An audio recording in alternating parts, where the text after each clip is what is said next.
नमस्कार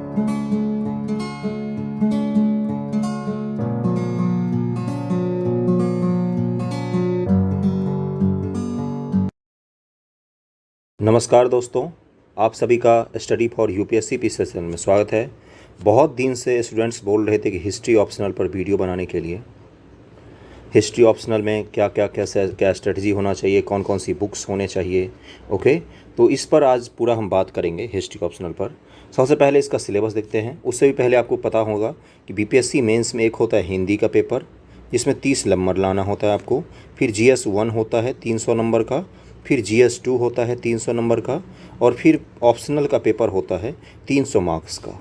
इस 900 में से आपके नंबर बनते हैं मेंस क्वालिफाई करने के लिए। ओके, उसी ऑप्शनल में हिस्ट्री ऑप्शनल मेरा है। तो हिस्ट्री ऑप्शनल के बारे में मैं आपको बता सकता हूँ। बहुत सारे लोग कमेंट करते हैं कि पवेड के बारे में बताइए या आईआर के बारे में बताइए, जो पीएसआईआर होता है, पब्लिक जो पॉलिटी और आईआर का होता है, या हिंदी लिटरेचर। देखो, ऑप्शनल अगर जिसका जो है ना, जिसने जो पढ़ा है, जैसे मैंने हिस्ट्री ऑप्शनल पढ़ा है, तो मैं इसके अलावा किसी भी ऑप्शनल पे बोलूँगा ना, तो या तो मैं बहुत बड़ा एक्सपर्ट हूँगा या तो मैं झूठ बोल रहा हूँगा। सीधी सी बात है, समझ जाना। इसलिए जिसका जो ऑप्शनल है, उसके अलावा अगर वो कोई और सब्जेक्ट बता रहा है तो पक्का वो गूगल और यूट्यूब से आपको देख के बता रहा है, खुद से नहीं पढ़ा है उसने, ना तो उसने पेपर एनालिसिस किया है खुद से। समझ रहे हो ना? इसलिए मुझे हिस्ट्री ऑप्शनल का है, मैं हिस्ट्री ऑप्शनल आपको बता रहा हूँ। बाकी को ऑप्शनल के बारे में मुझे जानकारी नहीं है। ऑप्शनल सब्जेक्ट जीएस से बिल्कुल अलग होता है। किस मायने में? जैसे जीएस का जो पेपर आप पास करोगे तो उसमें आप फैक्ट्स या क्वेश्चन लिखने के आपके मध्यम स्तर होगा, तो भी आप हो सकता है कि पास हो जाओ। लेकिन ऑप्शनल जो होता है ना, ये आपकी रैंकिंग डिसाइड कर देता है। देखो, जीएस का पेपर तो सब लोग एक ही जैसे देंगे। ऑप्शनल में जिसका जितना ज़्यादा नंबर आता है उसका उतना ऊपर भागता है। क्यों? क्योंकि यहाँ यूपीएससी जैसे ऐसे का पेपर नहीं है जिसमें आप नंबर उठा के ऊपर जा सकते हो। यहाँ पर ऑप्शनल पेपर में जिसका जितना अच्छा नंबर आएगा उसकी रैंकिंग उतनी अच्छी बनेगी। समझ रहे हो ना? तो इसलिए ऑप्शनल पेपर ज़्यादा मायने रखता है। इसलिए ऑप्शनल की पढ़ाई भी अलग से ही होती है। 300 नंबर का केवल एक ही सब्जेक्ट आ रहा है, तो उसको डीप पढ़ना पड़ता है लोगों को। ओके, तो चलिए पहले सिलेबस देख लेते हैं। सिंधु सभ्यता पता ही है, वैदिक युग, मौर्य काल से पूर्व जो धार्मिक आंदोलन हुए हैं, मौर्य साम्राज्य, मौर्य काल के बाद 200 से 300 मौर्योत्तर काल जिसको बोलते हैं। एक एक टॉपिक ध्यान में रखना, आगे मैं क्वेश्चन भी दिखाऊंगा और फिर मैं बुक में ये टॉपिक दिखाऊंगा आपको। अगला है गुप्त काल। फिर गुप्त काल के पश्चात जैसे मौर्योत्तर है, उसे गुप्तोत्तर भी आता है। उसके बाद गुप्त काल के बाद क्या सब पढ़ते हैं हम? चालुक्य और प्रशासन समाज, ये सब पढ़ते हैं। हर्षवर्धन, उसके काल का बादामी का चालुक्य जिसमें पुलकेशिन द्वितीय वगैरह आता है, उसके बारे में पढ़ते हैं। अब मेन चीज़ विज्ञान, प्रौद्योगिकी, शिक्षा और ज्ञान का सामान्य पुनरीक्षण करना है। मतलब प्राचीन युग के विज्ञान, कला, प्रौद्योगिकी, इन पर आपको ज़्यादा फोकस रखना है। और यहाँ पर भी क्या दिया? गुप्तोत्तर काल के प्रशासन, कला, समाज, 3 चीज़ों पर सबसे ज़्यादा फोकस रखना हिस्ट्री पढ़ते समय। समाज में उस समय क्या हो रहा था, प्रशासन कैसा था उस समय, और उस समय की कला कैसी थी। 3 चीज़ पर अगर यूपीएससी दे रहे हो तो समाज में भी क्या रखोगे? उस समय के शूद्र की दशा क्या थी, महिलाओं की दशा क्या थी, उस समय की कृषि क्या था, अर्थव्यवस्था क्या थी, इन्हीं पर ध्यान फोकस रखना है। और महिलाओं की स्थिति तो मैंने बता ही दिया। तो समाज में इन 4 चीज़ों पर फोकस रखना है। महिलाओं की स्थिति, शूद्रों की स्थिति, और फिर समाज का सामान्य रूप से वर्गीकरण कैसा था, समाज का अर्थव्यवस्था कैसा था, और प्रशासन, और फिर कला आ जाता है। ओके, मध्यकाल में अब आ जाते हैं। 750 से 1200 ईस्वी तक के जो मध्यकालीन भारत है उसमें पहले आ गए हैं, यानी कि दिल्ली सल्तनत की बात कर रहा है। 750 से दिल्ली सल्तनत की स्थापना 1200 ईस्वी के आसपास होती है। उसके बाद से फिर शुरू हो जाएगा राजनीतिक और सामाजिक दशा, राजपूत और उनकी नीतियाँ, सामाजिक संरचना और व्यापार, वाणिज्य, कला, धर्म, दर्शन, शंकराचार्य वगैरह सब इसी में आते हैं। 750 ईस्वी में शंकराचार्य जी का जन्म होता है, और फिर 1250 ईस्वी तक आपको लगभग में पढ़ना है। रामानुजाचार्य वगैरह सब जो आते हैं। उसके बाद से अरब से संबंधी आपसी संस्कृति और प्रभाव पढ़ना है।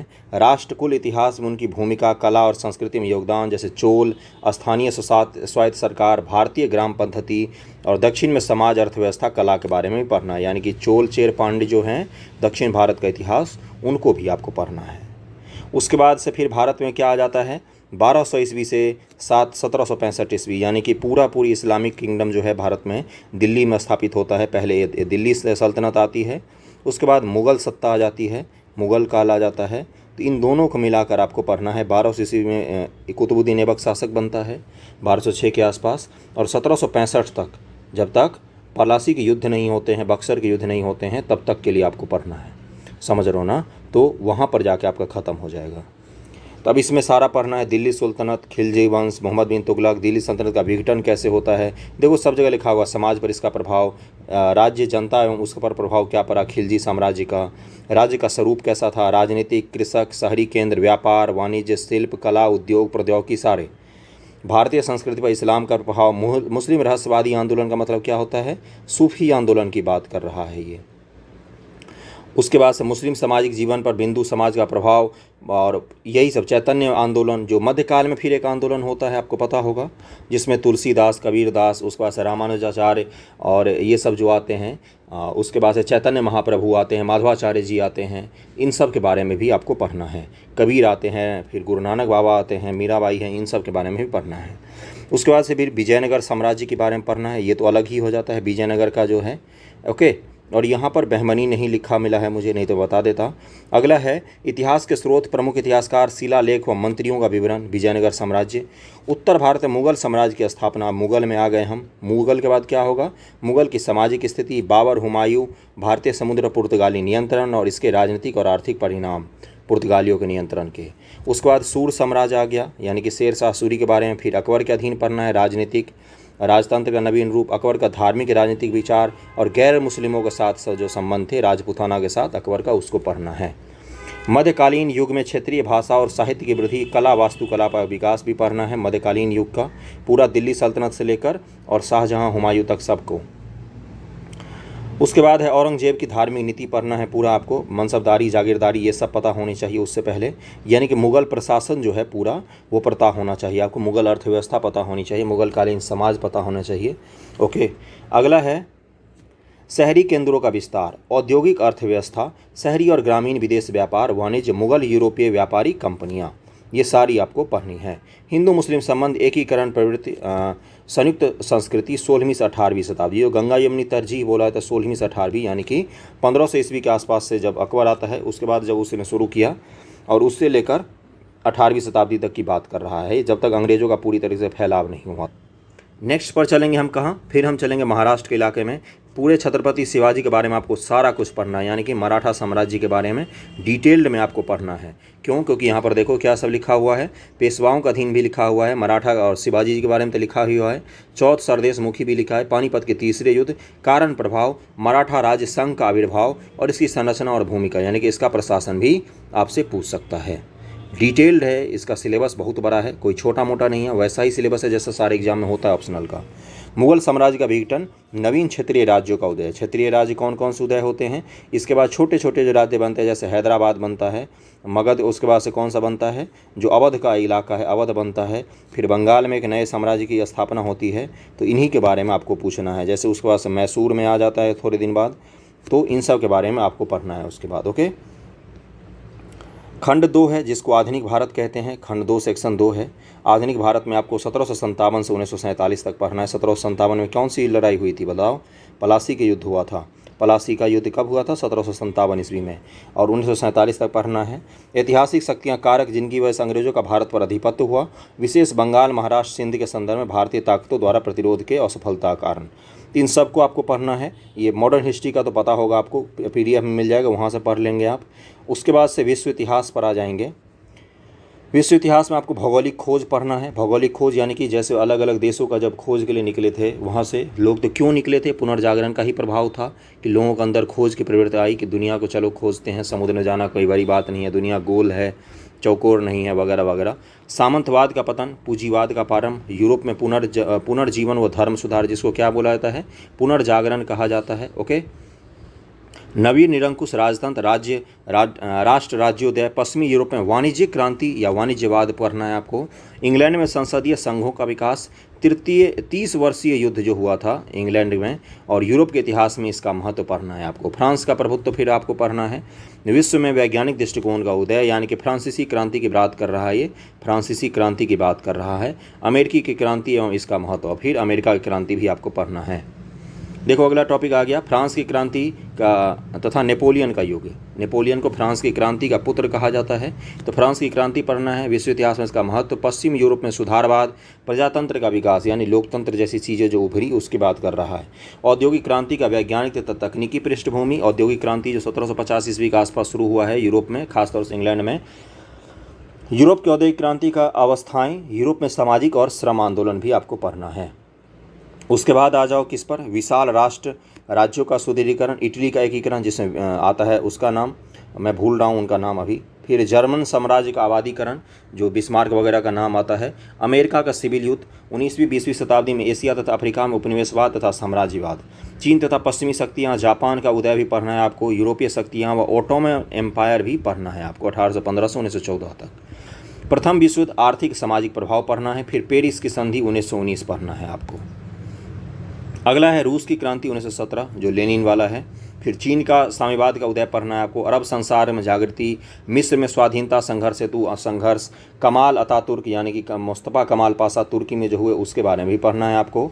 और 1929 से 32 तक विश्व वलन पढ़ना है। फ्रैंकलिन रूजवेल्ट का नया व्यवहार, रूजवेल्ट का जो था न्यू वर्ल्ड ऑर्डर, उसके बारे में भी पढ़ना है आपको। यूरोप में सर्वसत्तावाद, इटली में मोहवाद और जर्मन में नाजीवाद, जापान में सैन्यवाद और द्वितीय विश्व युद्ध के उद्यम और परिणाम, कारण और परिणाम तक पढ़ना है आपको। ये था आपका पूरा का पूरा हिस्ट्री का सिलेबस। हिस्ट्री का क्वेश्चन दिखा देता हूँ मैं, यहाँ पर क्या लिखा हुआ है कि कुल 6 प्रश्नों के आपको उत्तर देने होते हैं पेपर में से। प्रत्येक खंड से 3 प्रश्नों को उत्तर दें, लेकिन खंड 1 और खंड 2 भाग से 2 प्रश्नों से ज़्यादा को उत्तर नहीं देने होते हैं आपको। ये खंड ए है, खंड 1 है, इसमें आपको मिल जाएगा पहले तो आपको प्राचीन भारत के क्वेश्चन सारे मिलेंगे, समुद्रगुप्त सब देखो प्राचीन भारत है। फिर इसे खंड 1 के पार्ट बी में आपको क्या मिलेगा, मध्यकालीन भारत मिलेगा। उसके बाद से खंड 2 के पार्ट ए में आपको क्या मिलेगा, मॉडर्न इंडिया मिलेगा और विश्व इतिहास मिलेगा आपको। ओके, देखो भारतीय समाज संस्कृति पर गांधी जी के प्रभाव, विचारधारा सब लिखा हुआ था। फ्रांस की क्रांति दार्शनिक कारणों से नहीं हुई, फिर विश्व इतिहास आपको मिल जाएगा। तो ये था मेन क्या, ये था आपका क्वेश्चन। इसमें से 6 क्वेश्चंस आपको लिखने हैं, जो क्वेश्चन आपको बहुत बेहतरीन क्वेश्चन होते हैं। कोई नॉर्मल क्वेश्चन नहीं होता है, कोई भी मुँह उठा के लिख लेगा। ओके, जैसे इस क्वेश्चन को देखते हैं, और कोई ऐसा भी नहीं होता कि ज़्यादा तोप मारना होता है। मैंने इन क्वेश्चंस को काफ़ी डिटेल पढ़ा है, इसीलिए मैं अभी इतने दिनों लग गए, बहुत दिनों से लोग बोल रहे थे, डिटेल एनालिसिस के बाद लाया हूँ। जैसे पहले क्वेश्चन को पढ़ते हैं क्या है, समझने की कोशिश करना, फिर मैं जब बुक बताऊँगा आपको तो लगेगा कि हाँ यही बुक है। उसके अलावा भी मैं कुछ बुक बताऊंगा, अगर रेफरेंस बुक किसी को पढ़ने का शौक़ हो तो। बुद्ध और महावीर के दर्शन में निरूपित कर्म की अवधारणा को समझाइए, उनकी समरूपताएं तथा विभेद को इंगित कीजिए। बुद्ध और महावीर आप पढ़ के चले गए, उनके अगर आपने दर्शन को नहीं समझा, पढ़ा की बात मैंने नहीं बोला है, अगर आपने दर्शन को नहीं समझा तो इस क्वेश्चन को आप नहीं कर सकते। यानी कि हिस्ट्री की जब तक आपको समझ नहीं बनेगी, आप रट के बिल्कुल भी नहीं कर सकते हैं। अगला है कलिंग युद्ध, अशोक के जीवन का वर्तन बिंदु सिद्ध हुआ, इसके अनेक दूरगामी परिणाम निकले जिनका भारतीय इतिहास में महत्वपूर्ण प्रभाव पड़ा, विवेचना कीजिए। ये फैक्ट के आधार पर आप इस क्वेश्चन को लिख सकते हैं। समुद्रगुप्त ने विजय में दोहरी नीति क्यों अपनाई, कुछ राजाओं को उसने पूर्ण रूप से नष्ट कर दिया, कुछ को उसने अपने उसमें बिठा दिया, राज सिंहासन में फिर से बिठा दिया और उनको बोला बस कर देते रहो। तो ये चीज़ आप समुद्रगुप्त की नीतियाँ पढ़नी है आपको। ओके, मध्यकालीन भारत समाज में संघर्ष और समन्वय की नीति हर क्षेत्र में देखी गई, जिसके परिणाम स्वरूप नई मिश्रित संस्कृति का जन्म हुआ। वही गंगा जमनी तरजीह जो मैंने ऊपर बताया ना सिलेबस में, देखो वहीं से एक क्वेश्चन है कि पहले जब संघर्ष हुआ दोनों में, यानी कि हिंदू समाज मुस्लिम समाज में, उसके बाद एक मिली जुली हुई संस्कृति देखते हैं हम आता है, उसी की बात कर रहा है। अकबर के वैचारिक दृष्टिकोण का प्रतिबिंब तात्कालिक साहित्य में दृष्टिगत होता है। कितना बेहतरीन क्वेश्चन है ये कि अकबर जैसा था उसके वैचारिक दृष्टिकोण उस समय के साहित्य में दिखता है, इसका बारे में आपको बताना है। इसके बारे में तो वैसे नहीं बता सकते जब तक डीप नॉलेज ना हो तो।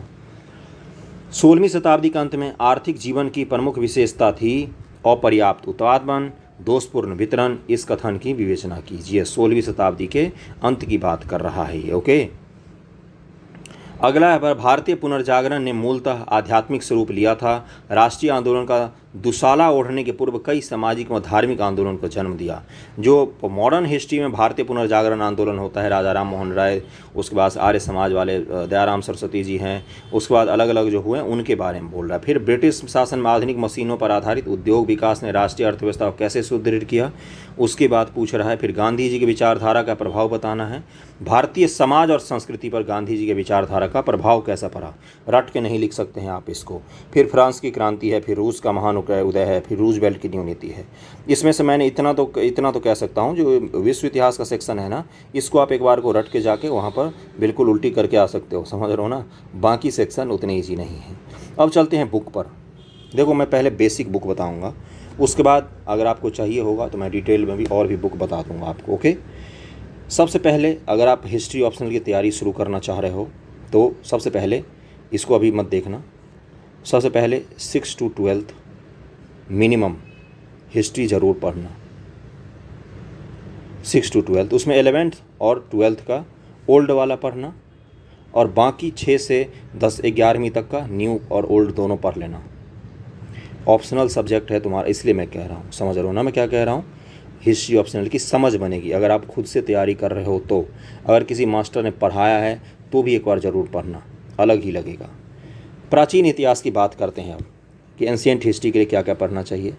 जितना मैंने क्वेश्चन देखा एंशिएंट हिस्ट्री से जो आ रहा है, प्राचीन भारत के 11वीं की जो पुस्तक आती है ओल्ड एनसीईआरटी राम शरण शर्मा की, ये इनफ होगा, समझ रहे हो। ये इनफ होगा आपके हिस्ट्री ऑप्शनल के लिए, मैं कह रहा हूँ।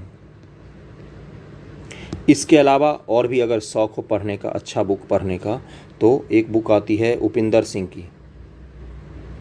सिंह की बुक आती है, मोटी सी आती है, 500 रुपये के आसपास की बुक आती है, इसलिए मैंने पहले उसको रिकमेंड नहीं किया। उसके मैपिंग बहुत अच्छे हैं और उसमें बहुत सारा कुछ है।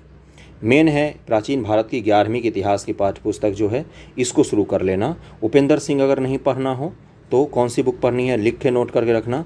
केसी श्रीवास्तव, जो भी होता है, केसी श्रीवास्तव की बुक आती है प्राचीन इतिहास की, एंशिएंट हिस्ट्री की। केसी श्रीवास्तव की बुक आती है। और 11th का एनसीईआरटी, अगर किसी को केसी श्रीवास्तव नहीं पढ़ना हो, इसको पढ़ के जाओगे, समझ अगर विकसित होगी तो सारे क्वेश्चन करके आओगे 11th की एनसीईआरटी। ओके, इसके दिखा देता हूँ मैं क्यों बोला मैंने। प्राचीन इतिहास का महत्व दिया है, पूरा वर्तमान से अतीत की प्रासंगिकता दिया है। इसका ये पाठसूची है इस बुक का। प्राचीन भारतीय इतिहास का आधुनिक लेखन, स्रोतों के प्रकार, स्रोत किस प्रकार से इतिहास लिखे जाते हैं। ओके, अगला है आदिम युग, ये आपसे नहीं पूछा है ऑप्शनल में, ये नहीं है, इसको मत पढ़ना, इससे ऊपर वाले भी नहीं आते हैं। मेन है यहाँ से आपका हड़प्पा युग से शुरू है आपके ऑप्शनल में, हड़प्पा युग से आप पढ़ सकते हो। हड़प्पा के बाद देखो आर्यों का आगमन, वैदिक युग मिल गया, उत्तर वैदिक युग मिल गया, जैन धर्म बौद्ध धर्म मिल गया, जनपद राज्य मगध साम्राज्य मिल गया, ईरानी मकदूनियाई आक्रमण यानी कि मौर्य से पूर्व की बात कर रहा है। फिर बुद्ध काल में मिल गया राज्य और वर्ण समाज। फिर मौर्य युग सामान्य शुरू हो गया और मौर्य के प्रशासन कला, ये सब पूछता है। उसके बाद अगला है मौर्य काल का महत्व, मध्य एशिया और संपर्क से उनके परिणाम, यानी कि मौर्योत्तर काल है ये पूरा। उसके बाद से सातवाहन युग है, सुदूर दक्षिण में इतिहास का आरंभ, यानी कि प्राचीन चोलचेर पांडे की बात कर रहा है, मध्यकाल वाला चोलचेर पांडे नहीं है ये। मौर्योत्तर युग में शिल्प, व्यापार और नगर, ये सारा आपका टॉपिक है। गुप्त साम्राज्य का उद्भव, गुप्त काल के जीवन, पूर्वी भारत में सभ्यता का प्रसार, हर्ष और उसका समय, यानी कि गुप्तोत्तर कार्य चल रहा है ये। प्रायद्वीप में नए राज्यों का गठन, जो नए नए राज्य बनते हैं दक्षिण भारत में, उनकी बात कर रहा है ये। यहीं पर आपको बादामी के चालुक्य वगैरह सब मिल जाएंगे। दर्शन का विकास जो होता है, सांख्य, योग, वेद, विमानता, ये सब की बात कर रहा है। भारत का दक्षिण एशियाई देखो संपर्क और सांस्कृतिक संपर्क, जो दक्षिण एशियाई देश हैं, जो इंडोनेशिया है, मलेशिया है, इनसे बात हो रहा है। प्राचीन से फिर मध्यकाल की ओर, यानी कि पूर्व मध्यकाल है। इसमें आपको बहुत सारा भक्ति, तंत्र मंत्र, जो शंकराचार्य वगैरह सब हैं, वो इसमें आपको मिल जाएगा। कृषि, अर्थव्यवस्था सब मिल जाएगा आपको। सामाजिक परिवर्तन जो इस समय हुआ, जनजातीय, पशुचारण, अर्थव्यवस्था, कृषि, उच्च वर्ग, उद्भव, उत्पादन, ये सारा आपको इसमें मिल जाएगा। उसके बाद लास्ट वाला टॉपिक याद है कि विज्ञान, सभ्यता और विरासत, जो पूछा था कि विज्ञान प्रौद्योगिकी के शिक्षा कैसे विकास हुआ प्राचीन भारत में, वो देखो यहाँ पर मिल जाएगा आपको। ओके, उसके बाद से इसमें कुछ चित्र भी दिए हुए हैं और मैपिंग दिया हुआ है। सबसे मेन चीज़ ये है कि जब आप आंसर राइटिंग करोगे ना, जैसे आप बौद्ध काल के बारे में लिख लो तो बोलोगे यहाँ पर था बौद्ध, यहाँ पर है, यहाँ पर गंधार कला था, उसके बाद से यहाँ पर अमरावती में भी था कुछ कुछ, यहाँ पर पटना पाटलिपुत्र के आसपास भी नेपाल का दिखाओगे। तो ये मैपिंग जब तक आपके दिमाग में नहीं रहेगा ना, आप नहीं कर सकते हो, अच्छे से नंबर नहीं उठा पाओगे। तो ये मैपिंग भी दिया हुआ है एंशियंट हिस्ट्री के 11th की बुक में, काफ़ी सारा देख रहे हो कितने सारे मैपिंग हैं। हड़प्पा साम्राज्य का है, महाजनपद का है, अशोक साम्राज्य का है, मध्य एशियाई संपर्क का है, भारत के 150 अरब के आसपास का भी मैप दिया हुआ है।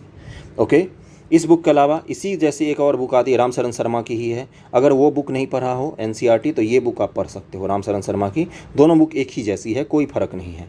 ये प्राइवेट मार्केट में बिकता है, वो एनसीईआरटी का बुक है, समझ रहे हो ना, बस यही दो अंतर है। और इसका भी देखो वही चीज़ें हैं, इसमें भी वही सेम चीज़ें आपको मिलेंगी, हड़प्पा, आर्य संस्कृति, ऋग्वैदिक, बस इसमें थोड़ा सा डिटेल में है, थोड़ा सा, अधिक नहीं, बस थोड़ा सा अंतर है शायद ही कहीं कहीं।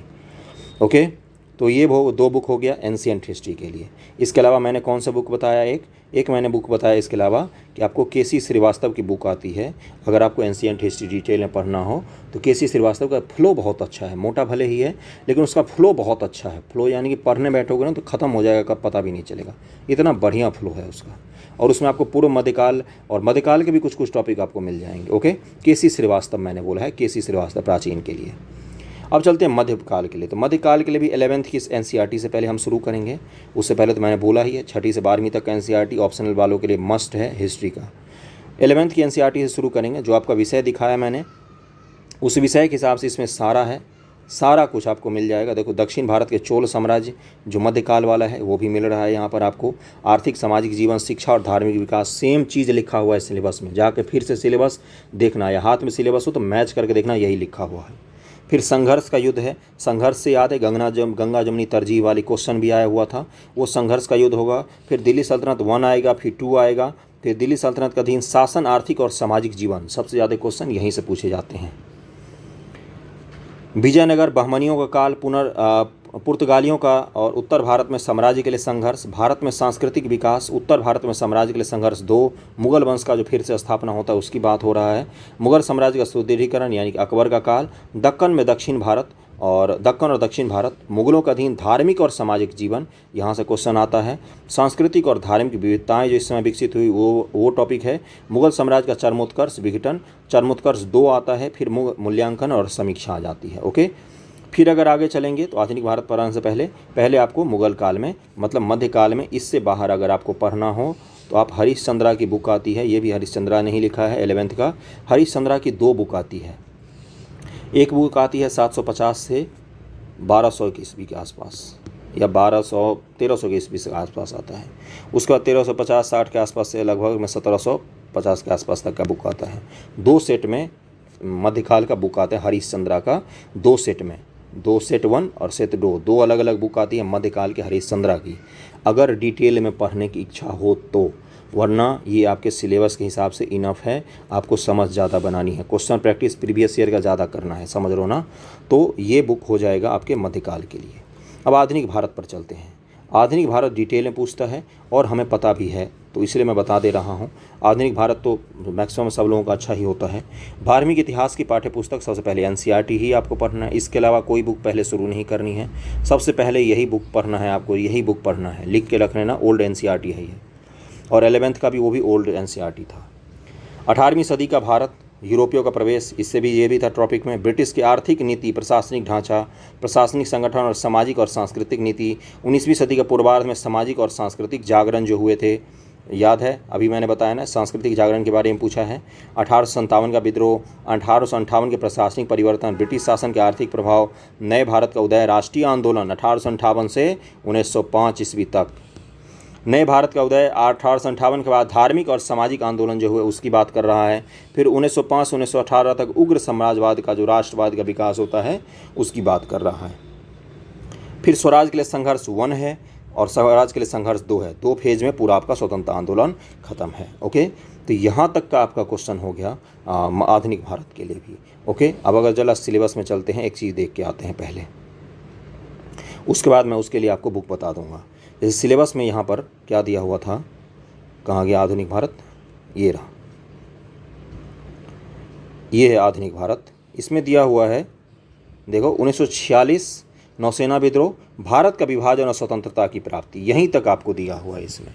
इसके आगे नहीं दिया हुआ है आपका सिलेबस में। आज़ादी के बाद के कुछ चीज़ें वो वहाँ से नहीं पूछता है ऑप्शनल पेपर की मैं बात कर रहा हूँ, वहाँ आज़ादी के बाद की बातें नहीं पूछता ऑप्शनल पेपर में। ओके, आगे बढ़ते हैं, चलते हैं वहाँ पर जो मॉडर्न हिस्ट्री के जहाँ पर हम देख रहे थे। ये मॉडर्न हिस्ट्री का बुक था क्लास 12th का। ओके, यहाँ पर मैंने करा दिया। इसके अलावा अगर आपको मॉडर्न हिस्ट्री, देखो मॉडर्न ऑप्शनल में होता क्या है ना, आपको थॉट्स पढ़ने होते हैं।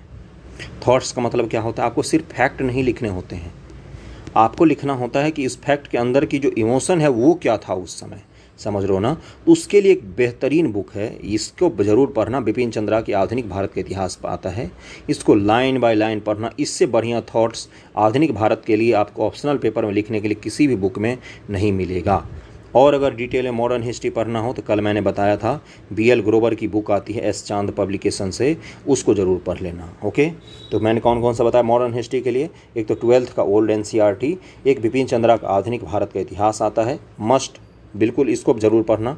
और BL ग्रोवर की एक बुक आती है, उसको आप लोग पढ़ सकते हो। ये इस बुक का दिया हुआ है पूरा आपको पाठ सूची, उसको आप देख सकते हो।